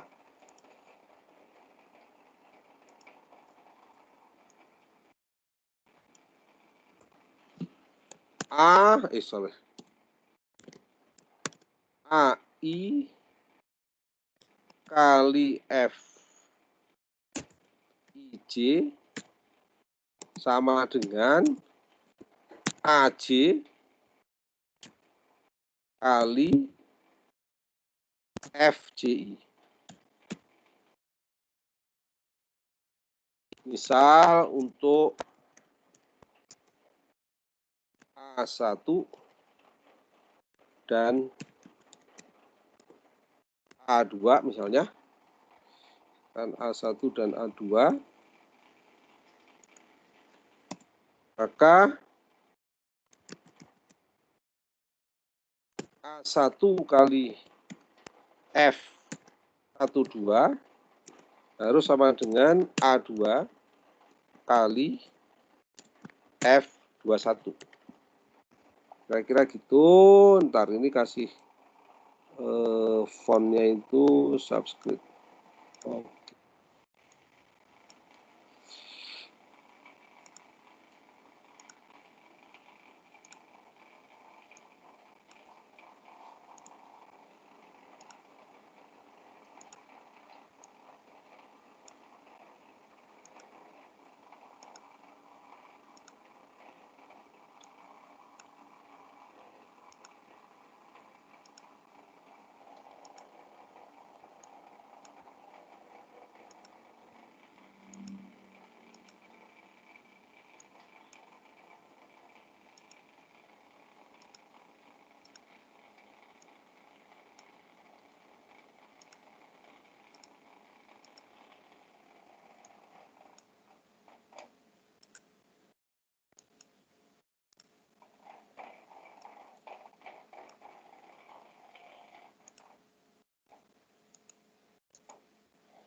Nah, gitu kira-kira.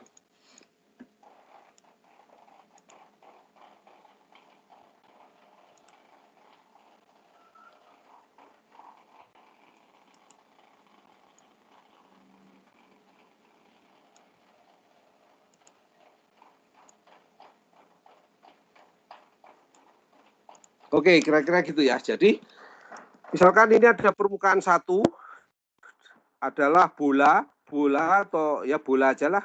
Bola di dalam bola 2 gitu. Bola 1 di dalam bola 2. Nah, bola 1 itu kalau memancarkan radiasi bisa diterima semuanya oleh bola 2. Tapi bola yang luar 2, kalau memancarkan panas, tidak semuanya diterima oleh bola 1. Ada yang diterima oleh dirinya sendiri.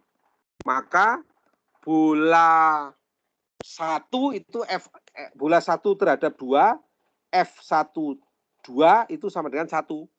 Tapi F21 tidak sama dengan 1, kurang dari 1. Yang 1 adalah F22 ditambah F21 itu sama dengan 1.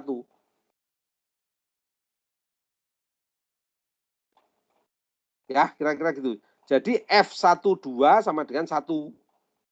Tapi F11 sama dengan 0 karena dia nggak bisa menerima dari dirinya sendiri 1 ini.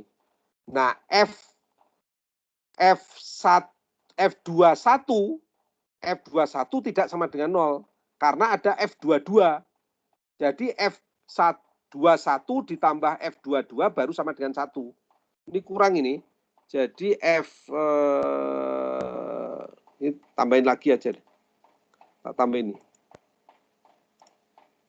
Sini. Jadi F21 ditambah F22 sama dengan 1 gitu. Harusnya ada ini.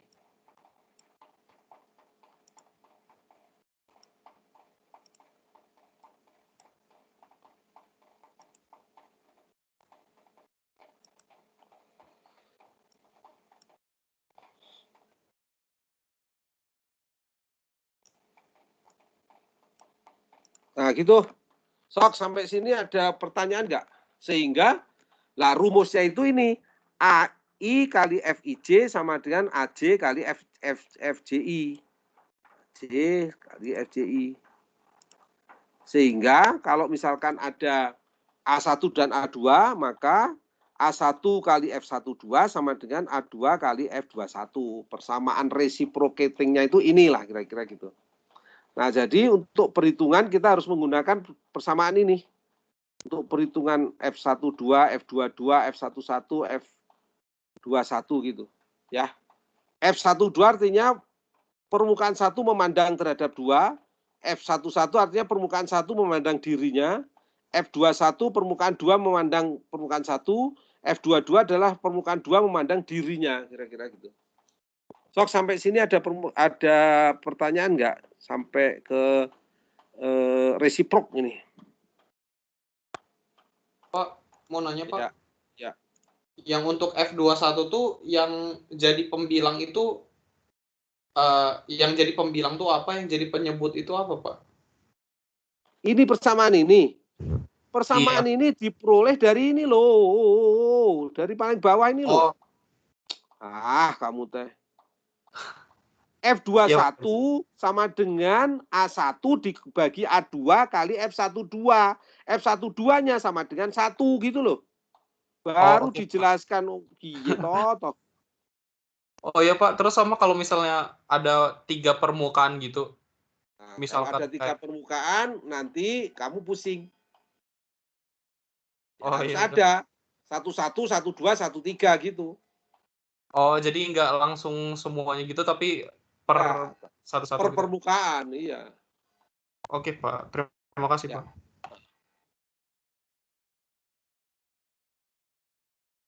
Ada 11, ada 12, 13 gitu.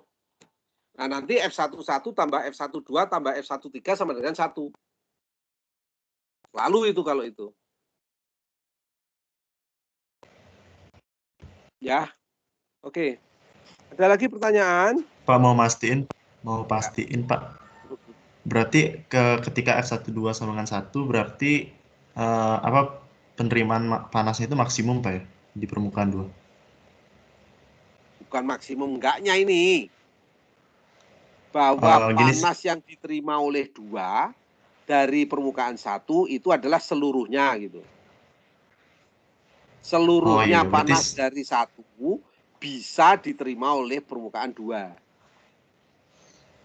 Tapi seluruh panas dari permukaan 2 tidak semuanya diterima oleh permukaan 1 gitu. Bukan masalah penuhnya. Oh iya Pak. Paham bukan Pak. Maksimumnya. Oke. Ada lagi? Terima kasih Pak.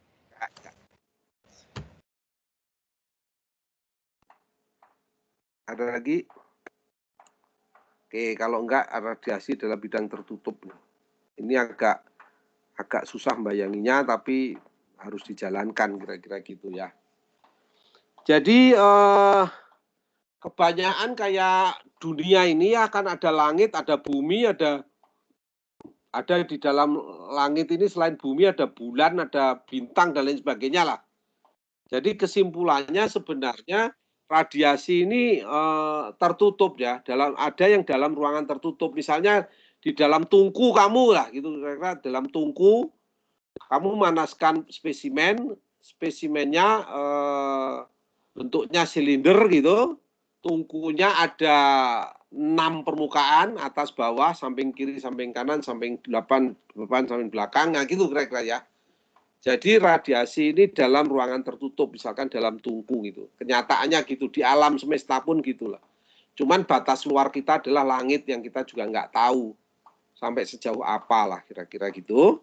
Nah di dalam ruangan tertutup ini tentunya dengan prinsip tadi ada yang datang, ada yang direfleksikan, ada yang diserap, ada yang ditransmisikan dan lain sebagainya. Maka ya kita harus cari netonya sebenarnya. Kita harus mencari netonya. Lah, susahnya itu kalau lebih dari 2 permukaan, netonya itu ada neto dari permukaan yang ketiga, permukaan yang keempat, yang gitu. Lah, neto dari neto semuanya itulah yang kita mau cari, kira-kira gitu. Jadi agak sulit ya. Jumlah dari neto suatu permukaan menerima dari permukaan-permukaan yang lain di sekitarnya lah kira-kira gitu. Ya. Oke, kalau udah ya. Pak izin nanya Pak, untuk yang slide 7 tadi itu kan karena misalnya karena si 1 tuh apa ya, nggak ngelihat dirinya sendiri tapi ngelihat 2 sepenuhnya kan. Jadi dia 1 gitu. Nah, kalau misalnya nih misalkan matahari kita ada 2, terus kayak matahari kita tuh saling menyinari gitu.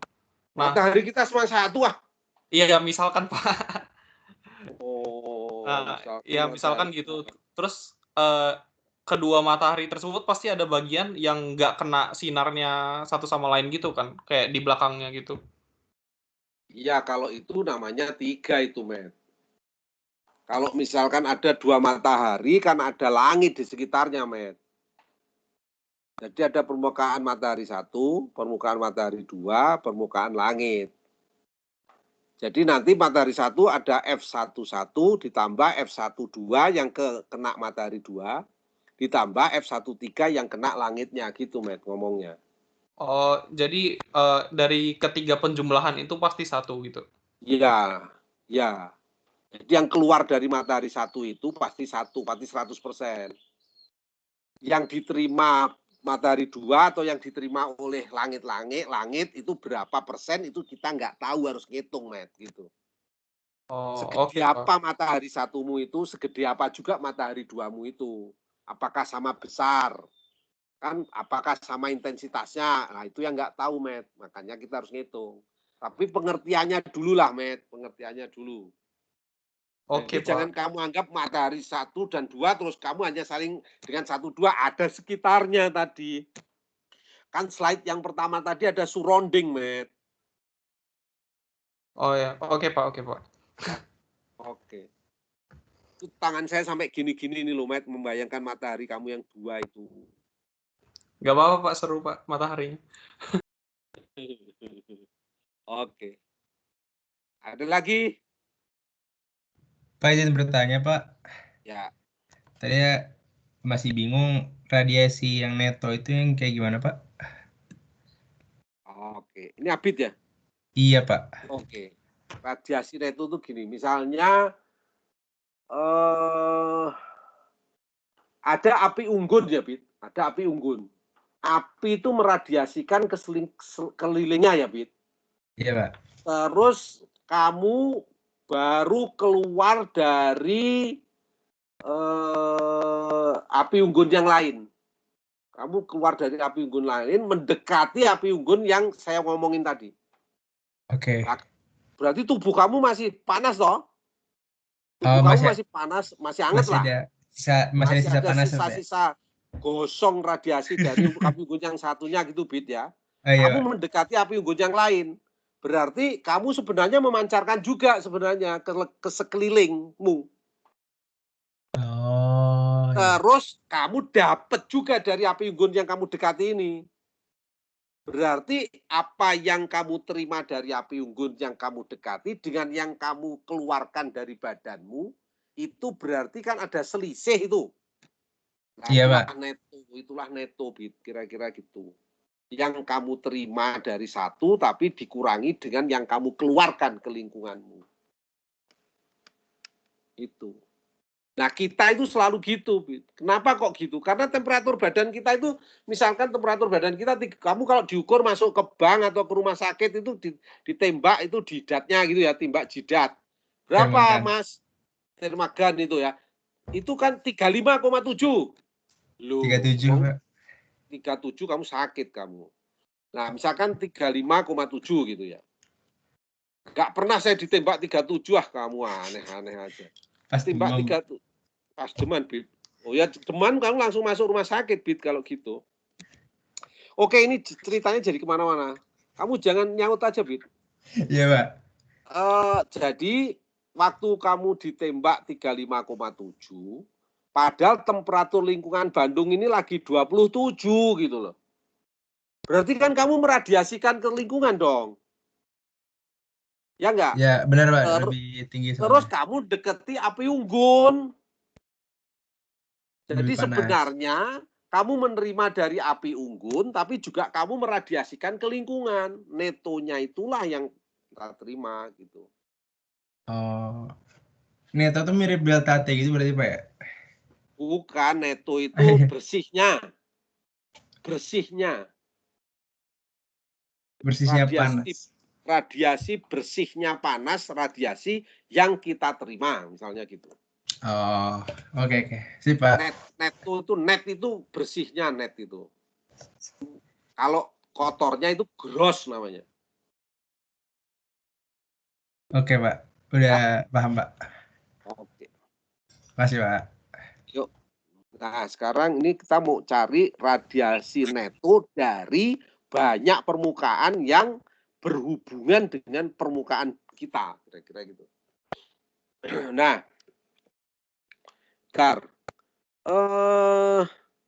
biasanya suatu benda ini kan menerima dari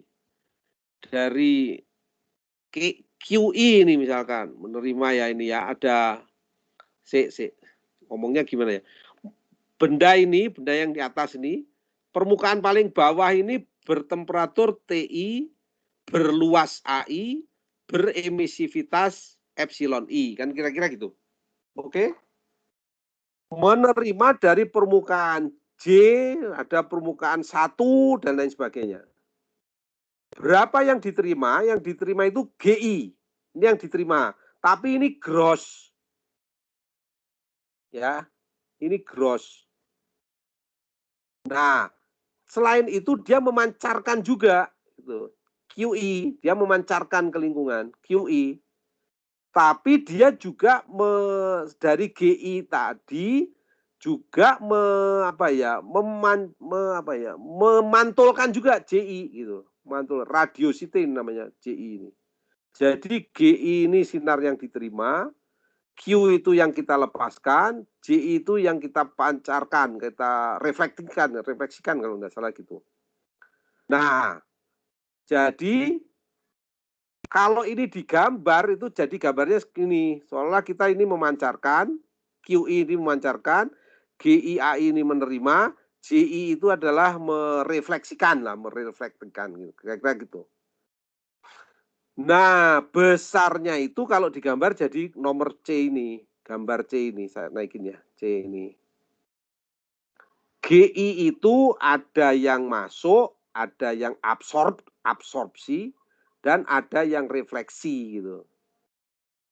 Ya toh, GI ini ada yang refleksi kan kira-kira gitu. Terus yang memancarkan ini adalah besarnya yang kita mau mengeluarkan panas itu sebenarnya EI kali AI ini.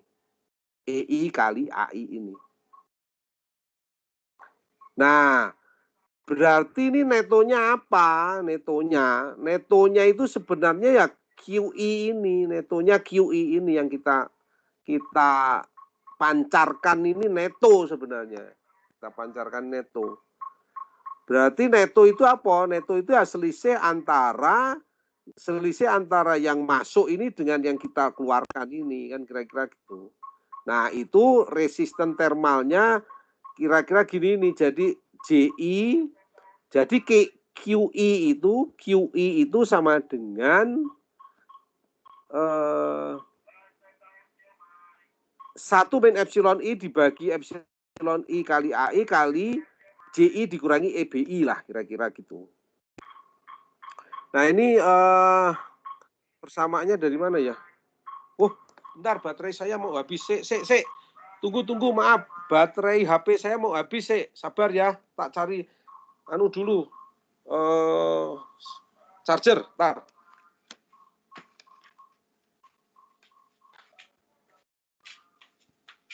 Mehmet, matahari ada 2. Ngawur lu, Met.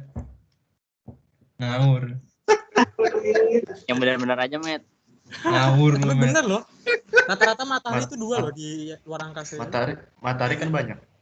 Yoi. Kita aja Matahari banyak di Jakarta juga ada, di Bekasi ada, di Bandung juga ada. Apip juga jarang langsung ngomong lah Apip ah. Matahari 2, Met. Asik, akrab bapaknya sama Mehmet. Iya, Met. Kamu Wait, baru jelasin, Met. Dapat deh kamu Apip. Apip hati-hati ya mulutnya ya, hati-hati nanti bapaknya balik.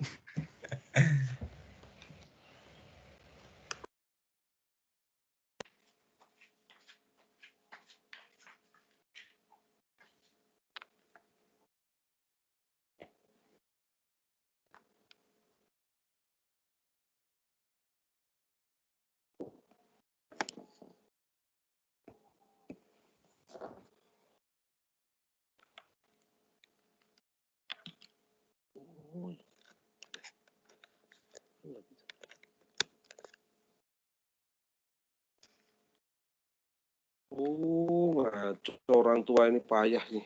Ternyata yang mau habis itu baterai laptop, bukan baterai HP. Oke. Balik lagi ya. Jadi orang tua ini payah memang. Jadi enggak kok, Pak. Jadi di dalam suatu ruangan tertutup ini intinya gini aja deh. Intinya itu ada yang masuk, ada yang direfleksikan. Sehingga yang keluar dari kita itu netonya berapa lah kira-kira gitu. Nah, netonya itu adalah ini diwakili oleh ini paling D ini. Bahwa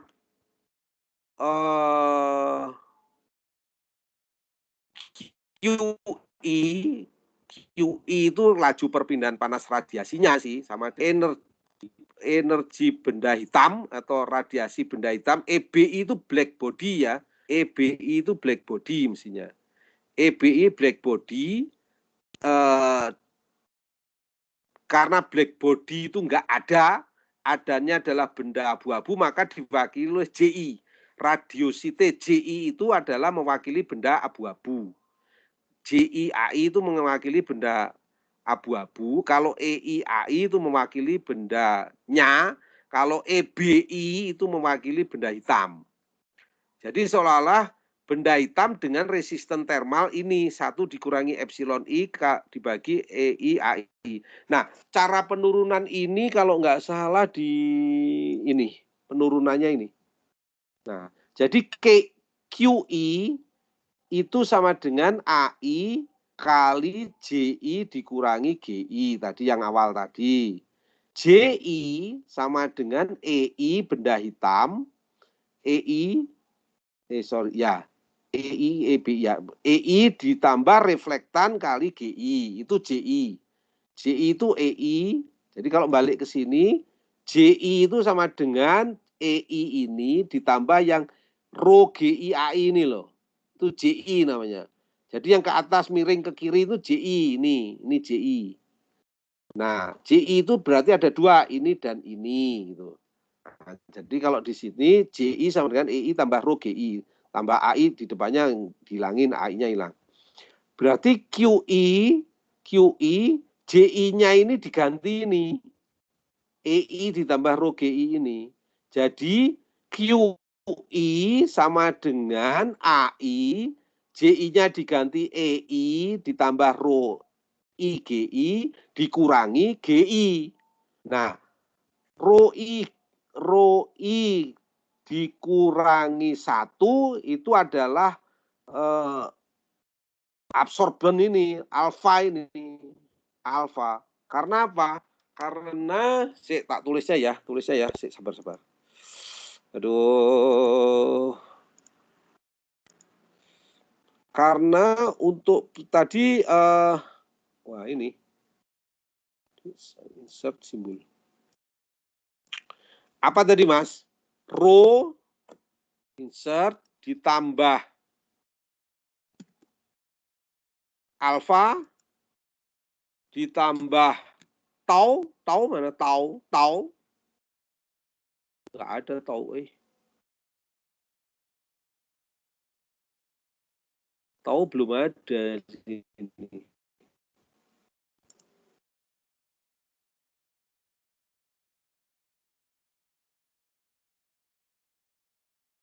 Greek gitu. Basic Latin.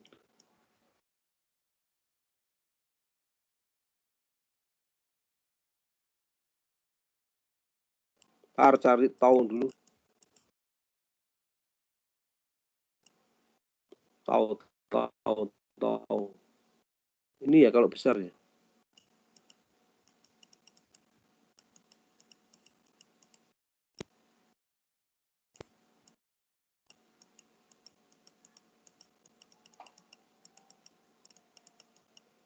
Nih, tahu. Nah, jadi tambah sorry. Wah, ro kok ro AP ini piye to? Ro insert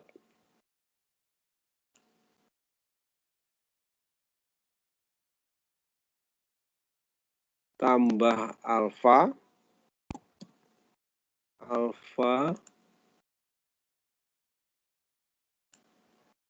insert oke sama dengan 1. Tuh, andu.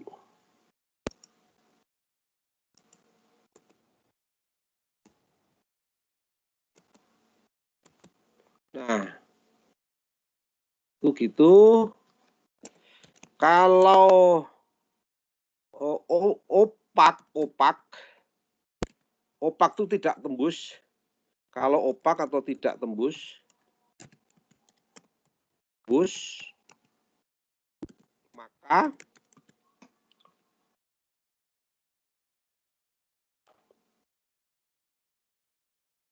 kalau opak maka alfa sama dengan 1.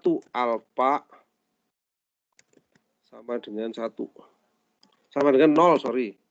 Alfa sama dengan 0 sehingga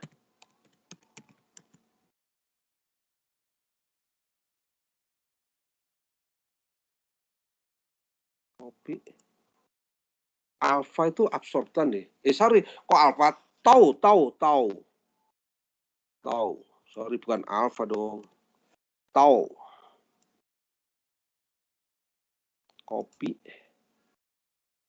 Paste. Tau sama dengan 0 sehingga rho tambah alfa sama dengan copy. Paste. Rho tambah alfa. Rho tambah alfa sama dengan 1 kan kira-kira gitu ya. Halo. Rho tambah alfa sama dengan 1. Berarti di sini itu adalah JI diganti EI plus rho G. Rho G dikurangi G, berarti rho dikurangi 1. Rho dikurangi 1 sama dengan apa? Minus alfa. Jadi lagi nih rho dikurangi 1 sama dengan alfa, sama dengan minus alfa. Nah, gitu. Maka di sini EI dikurangi alfa GI gitu. Nah, JI sendiri sama dengan EI dikurangi rho. Nah, alfa itu sama dengan alfa itu 1 dikurangi reflektan. Alfa kan absorptan ya. Alfa itu sedangkan alfa ini kan absorptan. Absorptan itu kebalikannya emisi. Copy. Alfa adalah absorptans atau kebalikan emitans, emisivitas. Sehingga alfa sama dengan atau alfa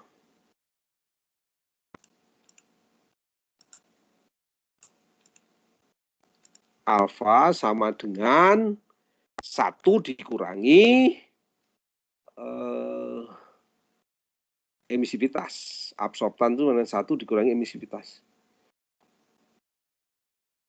Adalah absorptan. Sedangkan alfa adalah absorptan atau kebalikan emisivitas. Atau alfa sama dengan 1 kurangi epsilon. Simbol epsilon. Oke. Insert. Plus. Nah gitu. Makanya jadi ini. Alfa sama dengan 1 dikurangi epsilon. Berarti minus alfa, kok minus alfa? Ya minus alfa sama dengan reflekstan itu sama dengan, ya toh, reflekstan itu sama dengan, sorry ini bukan alfa. Sedangkan rho, ini rho bukan alfa. Rho adalah reflektan kebalikan dari emitans ya. Reflektan tuh enggak ya, alfa bener. Alfa itu absorptan ya. Ya, alfa itu absorptan sama dengan 1 dikurangi emitans ini. Ini kan 1 min epsilon sama dengan minus alfa kan artinya ya. Kira-kira gitu. Si rho ini, rho sama dengan 1 dikurangi epsilon i. Bukan alfa tapi rho. Rho, sorry. Aduh, rho. Mana rho? Nih. Insert. Ini berarti ini plus. Sorry Mas. Ini rho. Copy paste. Rho adalah reflektan.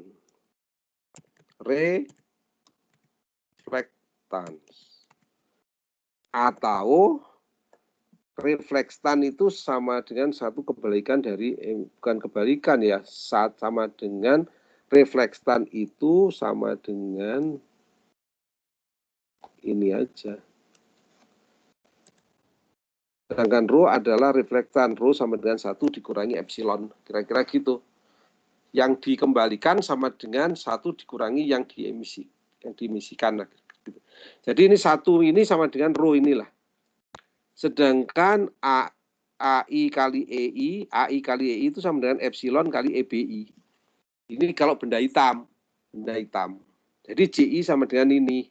Sehingga kalau diganti lagi, sehingga ini kalau ini dimasukkan lagi ke sini, maka KI dapat ini. KI dapat ini, akhirnya dapat ini, kira-kira gitu. Penurunannya gitu. Oke lah. Jadi urutannya ya, KI sama dengan ini, QI sama dengan ini, terus JI ini diganti ini, maka QI akan jadi ini.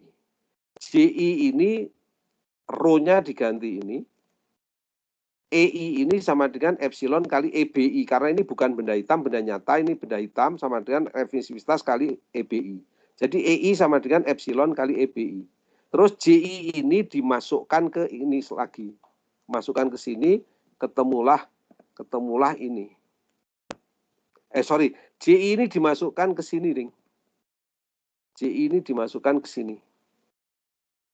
Sehingga ketemulah ini. Nah, ini kalau ini masih mengandung QI juga kan ini, QI ada ini QI. Kalau ini dikeluarkan dapatlah ini, kira-kira gitu. Coba kamu trace sendiri urut-urutannya nanti kira-kira gitulah. Jadi intinya laju radiasi suatu benda neto itu adalah benda hitam, radiasi benda hitam dikurangi radiositenya dibagi dengan 1 min epsilon I dibagi epsilon I kali AI. Inilah intinya. Yang penting yang kamu ingat-ingat ini deh. Inilah. Ini kira-kira gitu. Itu jadi bermodalkan ini nanti radiasi neto dari semua permukaan bisa dihitung gitu. Dengan mengasumsikan benda hitam ini. Kenapa kalau benda hitam? Karena benda hitam itu EBI sama dengan epsilon sigma kali T pangkat 4 itu namanya EBI. Dari atas tadi. EBI mana ya? EBI itu nggak ada ya. Kurang nih berarti Mas. Nah di sinilah. Di sini ada yang namanya EBI pasti. Nah ini. EI itu sama dengan emisivitas kali EBI. Kira-kira gitu. Tapi ada di benda hitam, nanti saya carikan. Nah, di bukumu mestinya ada, Mas. Ya. Di bukumu coba saya carikan dulu. Nanti saya kopikan situ. Sabar. Radiasi benda hitam.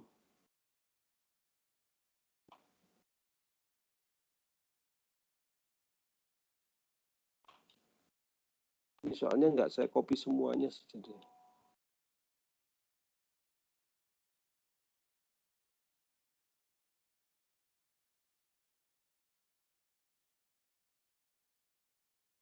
Black body radiation.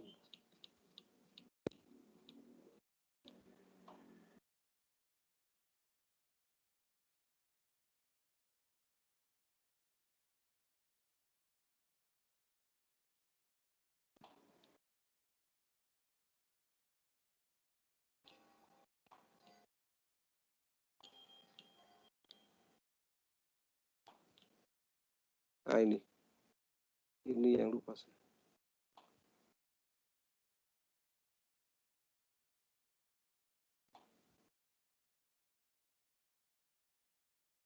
Ini Mas di bukumu persamaan ini deh. Nanti sama persamaan aja sekalian. Ini supaya kamu bisa nyari ini.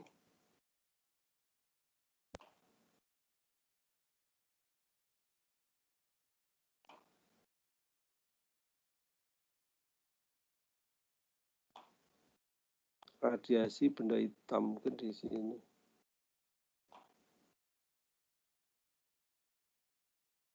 Saya tambahinnya di sini aja ya, Mas. Atau di sini deh. Nah, di sini saya tambahin. Nah, ini persamaan ini, Mas. Ini persamaan di bukumu nih. Ini radiasi benda hitam nih. Ya. Ini radiasi benda hitam saya tulisnya nih.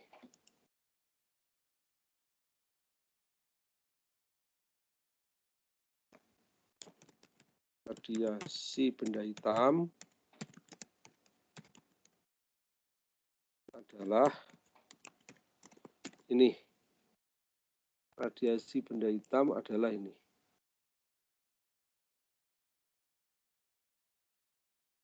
Nah, ini. Ini, Mas. Jadi radiasi benda hitam itu ini. Radiasi benda hitam itu ini. EBI sama dengan ini. Wah, sayangnya ini. Nah, ini. EB sama dengan sigma. Sigma itu konstanta Boltzmann. Sigma itu konstanta Boltzmann, ya. Itu adalah seperti itu.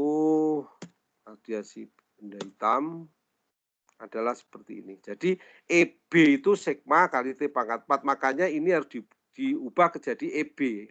Supaya nanti ada sigma kali T pangkat 4 itu. Gampangannya gitu. Nah, ini juga harus diganti ke EBI. Karena supaya ini bisa diganti dengan sigma kali T I pangkat 4. Kira-kira gitu intinya. Oke, saya kira sampai sini dulu. Ada pertanyaan nggak, Mas? Mbak? Pak, alfa itu sama epsilon sama ya, Pak? Alfa sama epsilon. Alfa itu absorptans nggak sama dong, Mbak? Alfa itu yang diserap. Kalau epsilon itu yang diemisikan, yang dipancarkan. Yang dipancarkan itu sama dengan 1 dikurangi yang direfleksikan gitu loh, Mbak, masanya. Biasanya gitu. Tapi kalau misalkan yang dari persamaannya itu rho ditambah alfa itu kan 1 ya, Pak? Berarti Rho ditambah alfa. Rho ditambah alfa 1 itu kalau bendanya tidak tembus. Reflektan ditambah yang diserap itu sama dengan 1 karena nggak ada yang ditembuskan. Tonya 0. Nah, kalau yang diserap itu sama dengan yang dipancarkan kembali ya dia sama dengan epsilon. Sehingga rho sama dengan 1 kurangi epsilon. Kan kira-kira 1 kurangi alfa kan sama dengan 1 kurangi epsilon, seolah-olah gitu. Rho sama dengan 1 dikurangi alfa, kan ini. Rho sama dengan 1 kurangi alfa, berarti sama dengan, rho sama dengan 1 kurangi epsilon. Ya, epsilon itu sama dengan emisivitas. Alfa itu sama dengan emisivitas, manakala setelah diserap, dia diemisikan kembali. Kira-kira gitu, Mbak. Benar-benar, ya. Ya, benar kamu. Oh, berarti rho sama dengan 1 dikurangi epsilon itu bukan kalau misalkan opak aja, Pak? Ya, opak saja. Opak saja. Kalau ada yang ditransmisikan, yang tembus, enggak sama berarti. Enggak sama dong. Karena ada yang ditransmisikan.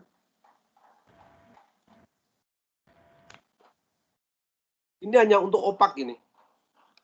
Berlakunya ini. Opak ya. Oke? Oke, Pak. Baik, ada lagi pertanyaan?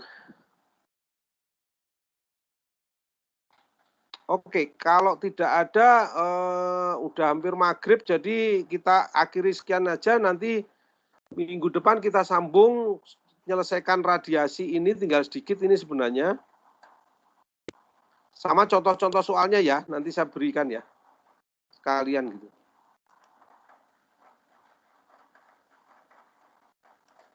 Ada pertanyaan nggak?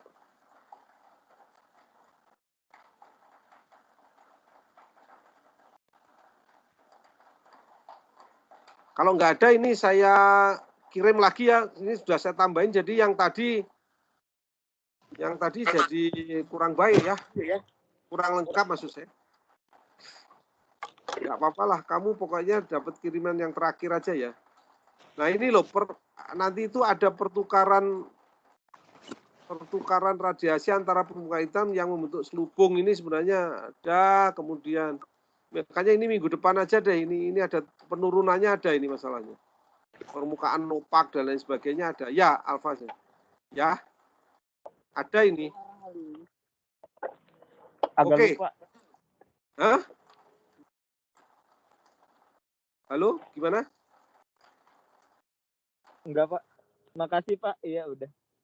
Oke, kalau gitu kita tutup dulu kuliahnya ya. Mohon maaf ya kuliahnya tidak panjang hari ini karena ada tamu segala, tapi ini mulai sulit. Nanti kalau ada contoh soal barangkali akan lebih baik. Mungkin minggu depan saya beri contoh soal sekalian ya. Oke. Baik, Pak. Kalau gitu terima kasih banyak ya. Saya tutup. Terima kasih. Assalamualaikum warahmatullahi wabarakatuh. Terima kasih, Pak. Nanti saya kirimkan yang versi terbarunya yang radiasi ya. Waalaikumsalam. Waalaikumsalam. Iya, Pak. Makasih banyak, Pak.